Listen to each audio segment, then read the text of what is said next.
മനാഫിന്റെ കൂടപ്പുറപ്പല്ല, മനാഫിന്റെ വീട്ടിലെ അംഗമല്ല. അവൻ പോകുന്ന വഴിയിൽ വിശ്രമിക്കുന്നതിന്റെ ഇടയിൽ അതുപോലൊരു മലവെള്ളപ്പാച്ചിലിൽ ഒരു മലയിടിച്ചിലിൽ ഒഴുകിപ്പോയി.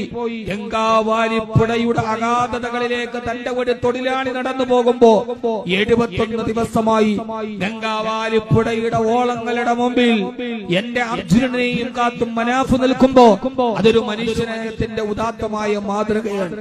അവനെ ഗംഗാവാലിപ്പുഴ ഓളങ്ങൾക്ക് വിട്ടുകൊടുത്തിട്ട് ഞാൻ തിരിച്ചു വരില്ല, എനിക്ക് അർജുന വേണം, എന്റെ ലോറി നിങ്ങൾ എടുത്തോളൂ. ഇന്നവൻ പറയുന്ന കരള് പിളർക്കുന്ന ഒരു വാർത്തയുണ്ട്. അവനെ അപഹസിച്ചവരുണ്ട്, പരിഹസിച്ചവരുണ്ട്, മുൻവിധിയോടെ പറഞ്ഞവരുണ്ട്. ആ ലോറി നിങ്ങൾ അവന്റെ മൃതദേഹം എടുത്ത് അവന്റെ അമ്മയുടെ കയ്യിൽ കൊടുത്തിട്ട് എന്റെ ലോറി നിങ്ങൾ ഒഴുക്കി വിട്ടോളൂ.